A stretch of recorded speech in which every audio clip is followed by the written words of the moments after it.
UP विधानसभा चुनाव से पहले बीजेपी योगी सरकार के कामों को जनता के बीच रखने के लिए जन विश्वास यात्रा निकाल रही है। 6 अलग अलग जिलों से जन विश्वास यात्रा की शुरुआत हुई। अंबेडकर नगर से बीजेपी अध्यक्ष जेपी नड्डा ने यात्रा को हरी झंडी दिखाई। बलिया में एमपी के मुख्यमंत्री शिवराज सिंह चौहान ने दिखाई और बिजनौर में केंद्रीय मंत्री नितिन गडकरी ने जन विश्वास यात्रा को रवाना किया। रैली दिख रही है, इतनी बड़ी जनता सड़क पर है। क्या आपको लग रहा है 2017 फिर से रिपीट होगा? बिल्कुल होगा। हम 300 पार करेंगे। जनता का विश्वास लेने के लिए हम निकले हैं। जो कहा था वो किया है और उस जो किया है वो बताने निकले हैं। जनता जानती है, ये उत्साह बता रहा है कि जनता मोदी जी के जो आशीर्वाद उत्तर प्रदेश को मिला और जो योगी जी ने धरती पर काम किया है उसको फिर से एक बार शाबाशी देने के लिए आतुर है। जनता का विश्वास है मोदी जी में, जनता का विश्वास है योगी जी में, जनता का विश्वास है विकास के कामों में, जनता का विश्वास है जन कल्याण के कामों में। और इसी विश्वास के बूते भारतीय जनता पार्टी ऐतिहासिक रिकॉर्ड तोड़ सफलता प्राप्त करने वाली है। मथुरा में जन विश्वास यात्रा को मुख्यमंत्री योगी आदित्यनाथ ने हरी झंडी दिखाकर रवाना किया।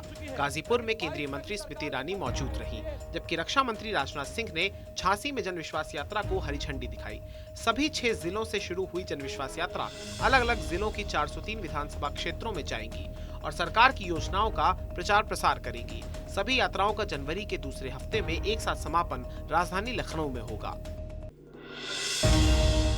सीएम योगी ने मथुरा में समाजवादी पार्टी के नेताओं के घर पर इनकम टैक्स की रेड पर अखिलेश यादव के बयान पर पलटवार किया है। सीएम योगी ने कहा कि आयकर विभाग कभी भी छापेमारी कर सकता है और अब समाजवादी पार्टी को छापों से परेशानी हो रही है।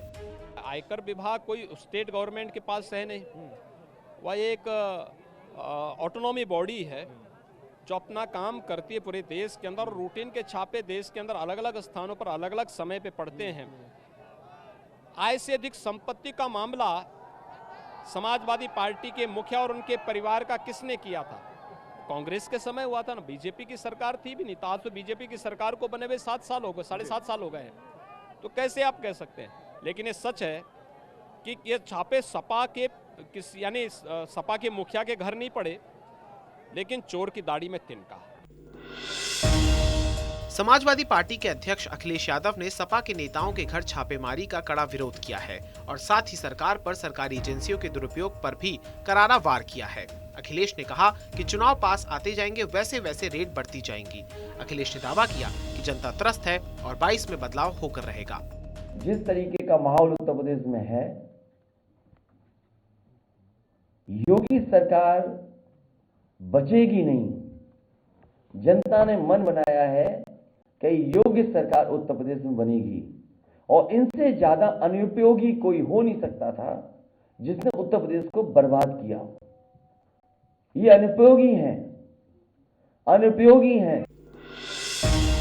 सीएम योगी ने कांग्रेस नेता राहुल गांधी के हिंदू और हिंदुत्व वाले बयान पर पलटवार किया है। सीएम योगी ने राहुल गांधी पर कटाक्ष करते हुए कहा कि राहुल के बारे में क्या ही कहा जाए जब जवाहरलाल नेहरू खुद को एक्सीडेंटल हिंदू कहते थे, तो राहुल गांधी को हिंदू और हिंदुत्व के बारे में कुछ नहीं पता। भारत के अंदर रहने वाला हर व्यक्ति अपने को हिंदू कह सकता है, कोई बात नहीं, लेकिन उनको मालूम होगा पंडित जवाहरलाल नेहरू ने अपने को कहा था मैं एक्सीडेंटल हिंदू हूँ, तो उस एक्सीडेंटल हिंदू में राहुल जी भी हैं, तो इसमें कौन बड़ी बात है?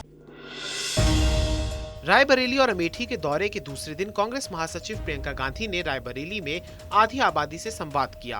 प्रियंका ने महिलाओं और लड़कियों से संवाद में सरकार पर निशाना साधा। सरकार से कहा कि सरकार ये बताए कि 5 साल पूरे होने जा रहे हैं, विकास के कामों पर चर्चा से क्यों डर रहे हैं। प्रियंका ने सीएम योगी पर वार करते हुए कहा कि 5 साल में सीएम ने सिर्फ दिखावा किया है। मेरा मकसद ये है कि महिलाएं राजनीति बदलें, महिला अपनी शक्ति पहचाने। अपनी शक्ति जब पहचानेगी और एकजुट हो जाएगी तो राजनीति को जरूर बदलेगी, क्योंकि महिला प्रैक्टिकल होती है। उसको मालूम है उसको खड़ा होना है अपने पैरों पे, अपने बच्चों को खड़ा करना है, अपने भविष्य के लिए काम करना है, उसको मालूम होता है। तो वो वही सवाल उठाएगी जो उसके काम के सवाल हैं। खूब तामझाम किया है, इंतजाम बहुत किया है, ट्रकें आ रही हैं, बसें आ रही हैं, महिलाओं को एक रंग की साड़ी दी है पहनने के लिए, सब दिखाने के लिए दिखावा जैसे हमेशा करते हैं। 5 सालों में उन्होंने किया क्या है? गैस सिलेंडर दिया महिलाओं को। कांग्रेस प्रदेश अध्यक्ष अजय कुमार लल्लू पार्टी के लिए चुनाव प्रचार में जुटे हुए हैं। इसी कड़ी में अजय लल्लू हरदोई पहुंचे और सरकार पर जमकर निशाना साधा। अजय लल्लू ने स्मृति ईरानी पर सवाल पूछने पर स्मृति को पहचानने से ही इनकार कर दिया।